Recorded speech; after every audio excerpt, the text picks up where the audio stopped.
عند الإنسان هناك يعني للإجابة عن الأسئلة الكبرى الإنسانية هناك يعني مصادر العلم الفلسفة يعني العقل، نعم والثاني العلم الجديد يعني نحن نقول له ساينس، نعم. والثالث هو الدين، صح؟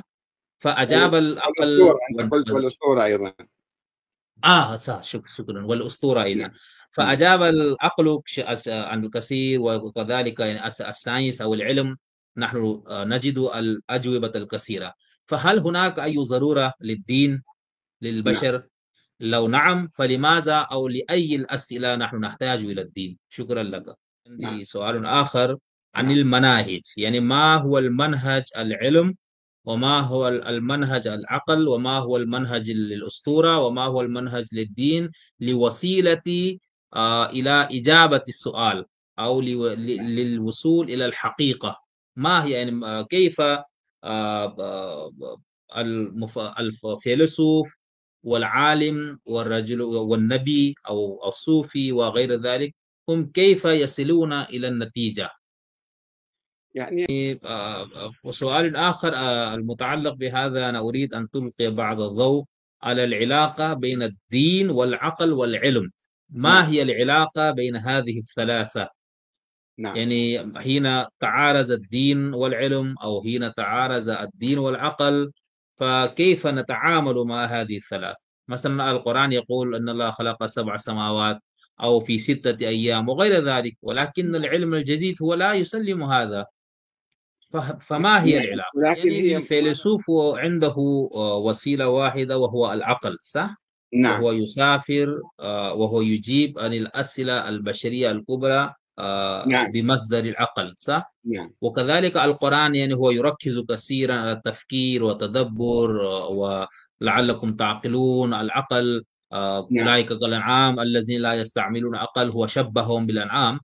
ولكن ما هو الفرق الأساسي بين العقل القرآن والعقل الفلسفي؟ يعني العقل في الفلسفة والعقل في الدين، ما هو الفرق الأساسي؟ هل كلاهما شيء واحد؟ قبل أن أذهب إلى الأسئلة المذهبية، أنا أريد أن تخبرنا شيئا. يعني أنا أريد عن رحلتك الأكاديمية والفكرية والمذهبية والسياسية، لأن الذين هم يعلمون اللغة العربية هم يعرفون، يعني أنت كتبت أيضا كتاب عن رحلتك الفكرية، صح؟ نعم ولكن نحن يعني في بيئة الباكستان والهند، نحن معظم الناس هم لا يستطيعون أن يقرأوا كتب العربية. فأنا إن شاء الله سأترجم هذا الانتريو باللغة الأردية. فأنا أريد أن تخبرنا شيئا يعني عن رحلتك نعم المذهبية أيضا والفكرية والسياسية أيضا.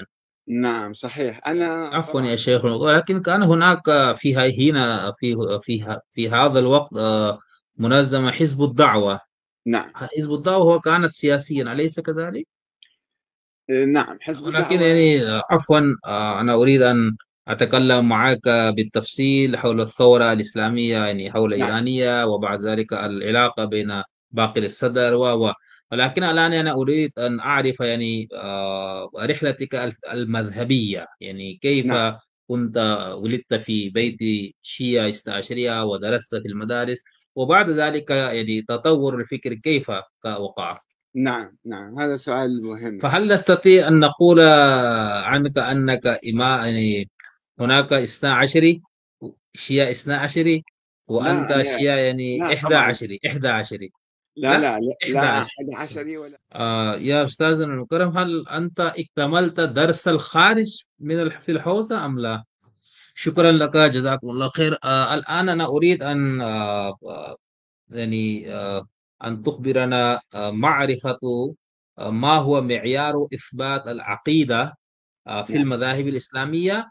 وأخبرنا أيضا رأيك، يعني أنت ما تفكر، يعني كيف نأخذ العقائد نعم الدينية من نعم القرآن، من النص السري والحديث نعم. ما إن هي شاء الله هذا معياره؟ السؤال ولا يتطلب. الحديث المتواترة الأحاديث في متواترة العقيدة؟ قليلة جدا. لا